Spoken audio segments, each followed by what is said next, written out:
my colleague from Great Britain, Hello. Safiya. Since you are half Uzbek, but were born in the UK, how has that multicultural background influenced you? Because I was born in England. I mean, we had an Uzbek community, but other than that, I was born in England. I've never been to Uzbekistan. Oh. They wanted us to be fluent in these 4 languages. I mean, and I'm fluent in 3, so I think they did an okay job.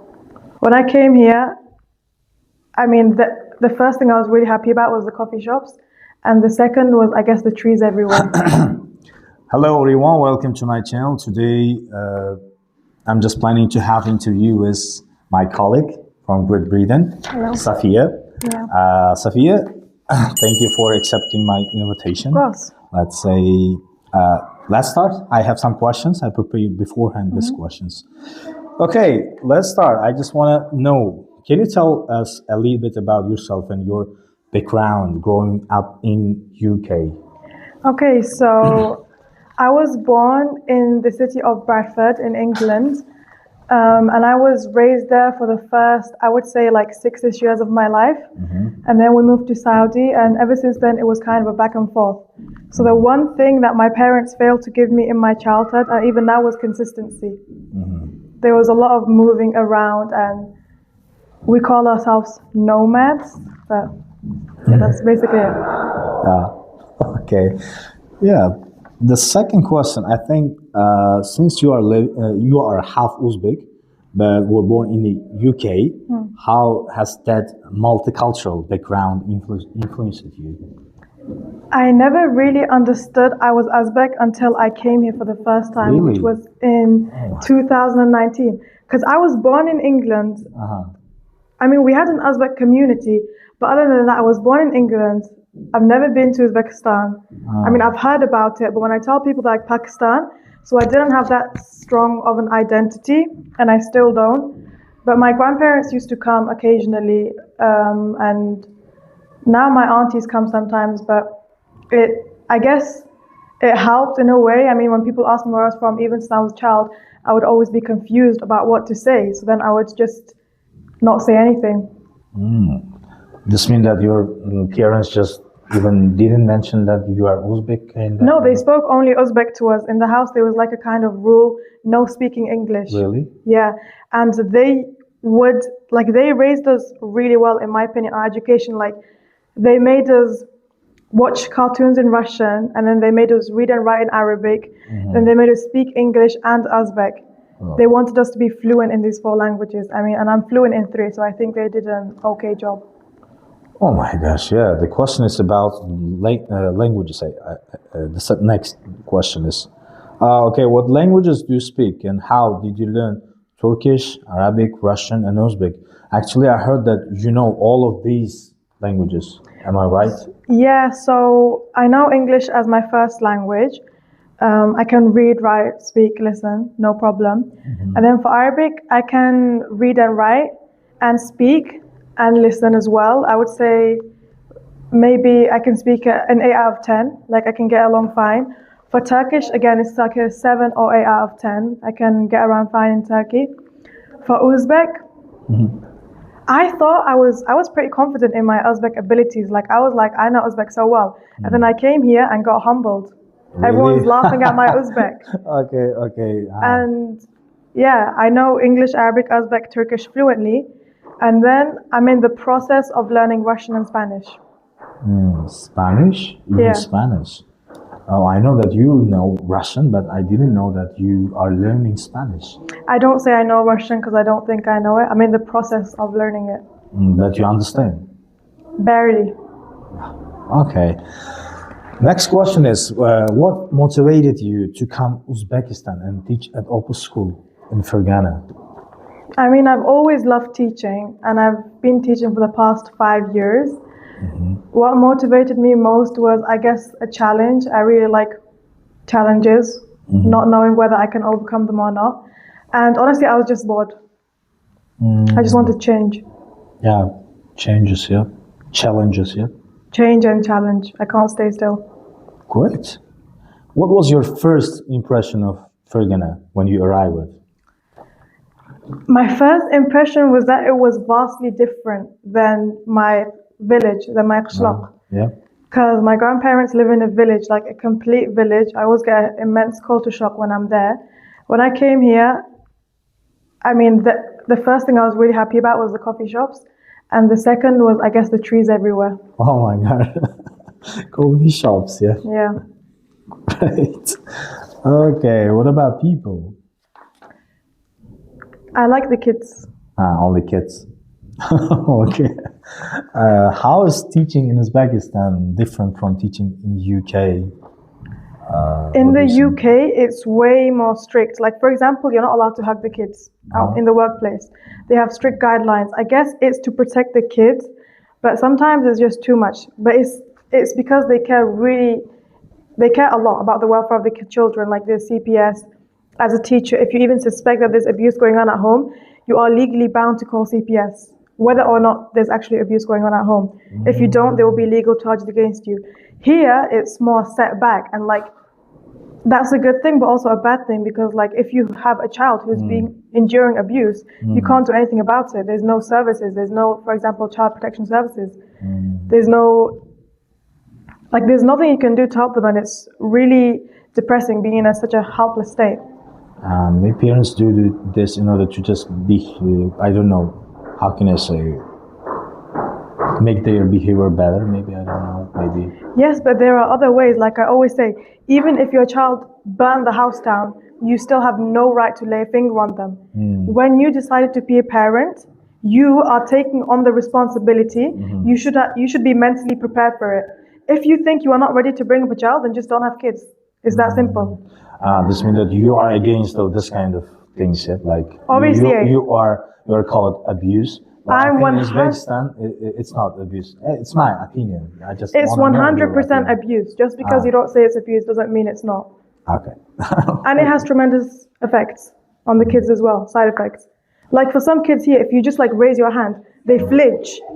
And that's a really horrible thing to see. It can affect him. Yeah. They're No, it can, it will. okay. Let's move to another kind of questions. Because we may agree with each other about this question. Okay. Okay. What do you enjoy most about teaching English to students here in Opus? You mean specifically about in Opus? Yeah, because you're working here. That's why I'm asking this. But I just love teaching kids anywhere. So I just love teaching kids in general.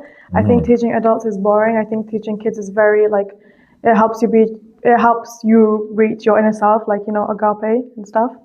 I love teaching, especially children. Like I enjoy it. It adds meaning to my life. And I feel like I'm doing something to help make the world a better place. I know that's cliche, but I believe that I am. No, it's not cliche. It's really good. Actually, if you are really have this kind of intention, that's cool. I think so. Yeah, I love my job. Great. Okay. What challenges do you face teaching in multilingual environment, and how do you overcome them?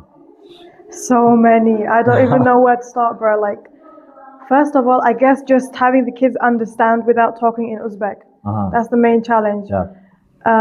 Sometimes I don't know the word in Uzbek. I have to pull up ChatGPT. Or sometimes I have to get a student to translate.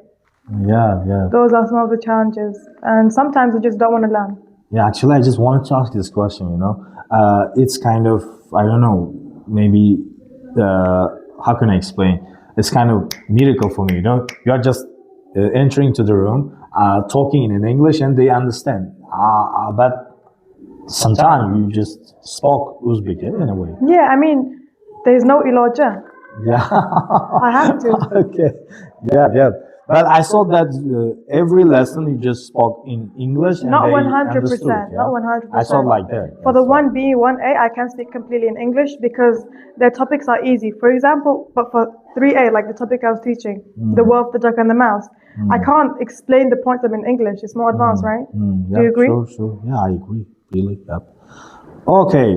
Next question is, how has learning Uzbek and Russian helped you connect with your students and the local community?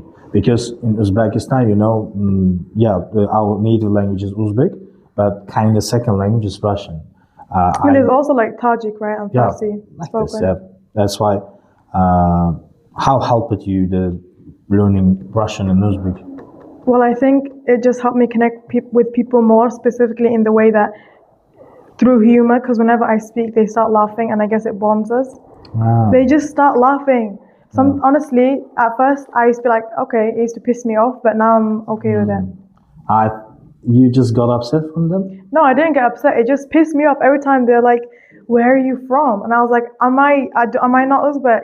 If I say I'm Uzbek, they have a problem. If I say I'm English, they have a problem. I have no identity. I don't belong anywhere." Okay, great.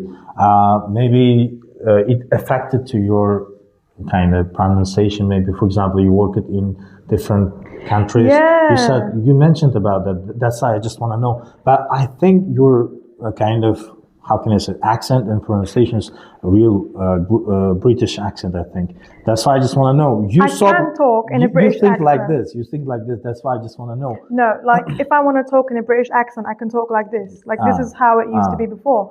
But then when I came here, and then there was like Miss Hannah, and she speaks American, and all you lot speak American too. My accent changed drastically. Like I sent a voice message to my friend, then she was like, "What happened to you?" It's okay or not okay for you? I like my British accent. I don't like American accent. Honestly, it's really like I just don't like it. It's a personal thing for me. American also don't like No, British accent. let me tell you something. Let me tell you something. Okay. British accent is worldwide more liked than the American one because it's the original accent anyway. I mean, even in England, we have like a lot of different accents. Just in London alone, there's like over 20 different dialects. Would I call it dialects or accents? Because it's extremely multicultural. Unfortunately, I do not know a lot of things about accents or, I don't know, slangs, maybe, you know. That's why. I think it's the last question. Okay, what message or advice would you like to share with young people in Uzbekistan who are learning English? Okay, my message is when you're learning English, you have to make sure that your goal is clear because there's 4 steps to learning a language. There's listening, speaking, reading, writing. These are the 4 steps that I follow personally when I'm learning a language, and I think everyone should. Sometimes they start you off with grammar, right? And it doesn't help with your listening or reading. Or talking, because grammar, like, it helps you only so much. When you're first starting, you have to immerse yourself in the language. Like when I'm learning Russian, I completely immerse myself in Russian. I would listen to Russian podcasts, I would read Russian books, I would watch Russian series, like I watched Slova Patsana. Slova Patsana. I really liked it. It helps me, like, you know, get the general vibe, and I think everybody should follow that when they're learning. Make sure you have a clear goal, and then work towards it. Even if it's just like listening to a podcast, do a little bit of something every day. Consistency over, what do they say? Consistency over content. Like, it's more important than you're consistent than the amount you do every day. Got it. Okay. Oh, thank you, Safiye, first of all, that you agreed to come. I'm really happy, actually, you know. Actually, I had a dream like this, to talk to real British girl or, I don't know, boy, doesn't matter. And I'm really happy that today we had this interview. And guys, if you are not subscribed to our channel, just subscribe and leave comments if you want. See you again. Thank you for having me. I really appreciate that. Oh my gosh. That was strange, you know.